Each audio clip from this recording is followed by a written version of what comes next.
Hello friends, welcome back or welcome to my YouTube channel called Healing the Anxious Mind.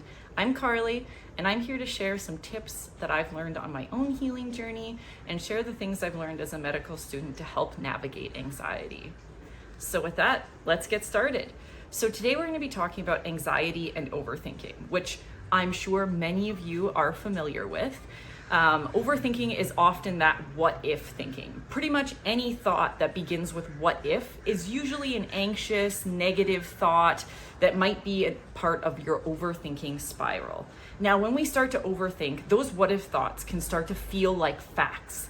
They can start to feel like things that are part of us. They start to become something that we believe versus just a thought. Our thoughts are not facts, but in the moments of feeling highly anxious or highly stressed, it can be incredibly difficult to tease out the two. So today we're going to be talking about some ways that you can combat overthinking in 5 steps. So step 1 is just recognizing that you're overthinking. I think one of the things we often don't recognize is that we overthink, but we don't really realize when we're overthinking because those thoughts start to become facts. So the next time you start to hear what if thinking, or you start to hear thoughts that you're like, I don't know what that is, but that doesn't sound like something that I'm usually saying to myself. Or even if it is, and you're like, I'd really like it if maybe I didn't talk to myself in such a mean way, or I didn't spiral into the worst what if because of every different scenario in your life. We really have to put emphasis on recognizing overthinking, because if we don't recognize it, we truly don't know what to do with it. So after we learn to recognize our thoughts, we have to start to create separation away from them. So creating space is something that's incredibly valuable in overthinking. So we have to recognize that these thoughts are not facts and these thoughts are not our own. One of the things that I find really interesting is that 80% of our thoughts are negative. Yet for most people, they don't often pay attention to those negative thoughts. So it's really important to recognize that it's our attention to the thoughts rather than the thoughts themselves. And those intrusive thoughts that we have are not who we are.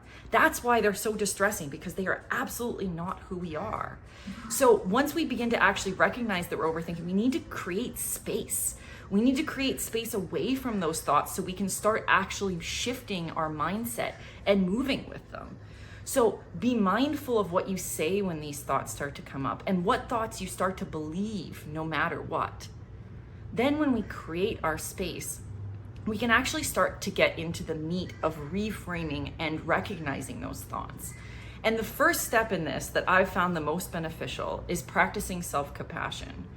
I think many of us who experience overthinking, and especially those of us who experience anxiety, are often so mean to ourselves. We're so mean, and we just don't really think about how mean we are or how rude we are to ourselves.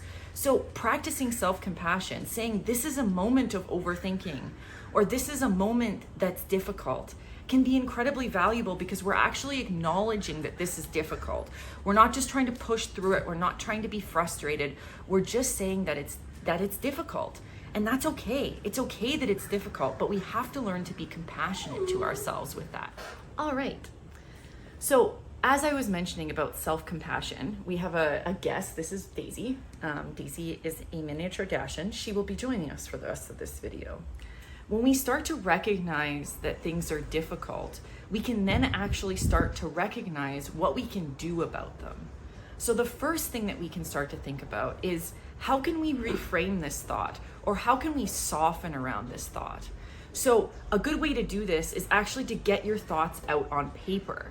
So the next step is to actually write these thoughts out. Once we're able to write these thoughts out, we can actually see them as separate from ourselves. We often get so entwined with our thoughts, we just believe them to be facts, regardless of if they are or not. So when we're able to write these thoughts out, we're better able to respect and understand how to separate ourselves and how to reframe those thoughts.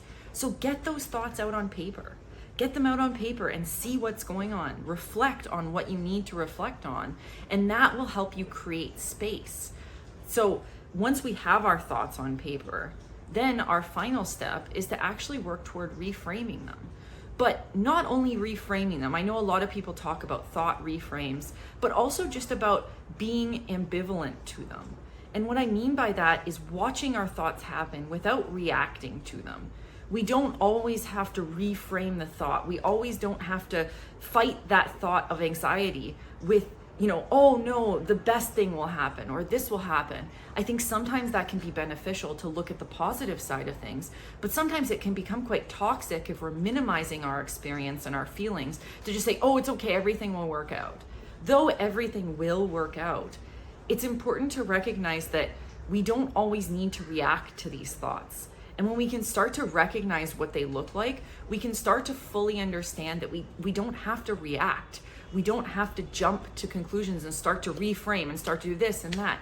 We can simply let the thoughts just be thoughts and let them pass.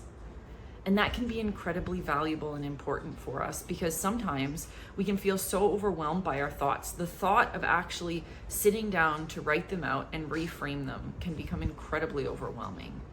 So if you're feeling that way, or you're feeling like, okay, I know that these are the 5 steps, I'm gonna work through them, but what do I do when I just can't? Like, that's just too much for me. So here's a 2-step process if you're feeling like this is way too much. 1, always practice self-compassion. Always recognize that these thoughts are not facts and these thoughts are not your own. They are thoughts derived by the side of our brain that's just trying to protect us, that's just trying to keep us safe. But sometimes those signals that we're being sent are sort of misconstrued in our minds. So always practice self-compassion. Always recognize what self-compassion looks like.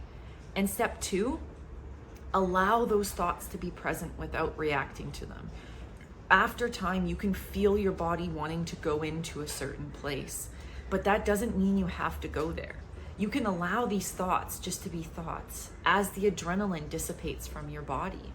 And once you allow that to happen, that's where the healing happens, because those thoughts now aren't tied to facts. They aren't tied to who you are. They're just thoughts. So I hope that was helpful for you to help recognize how you can overcome overthinking in the context of anxiety and how you can address overthinking just overall.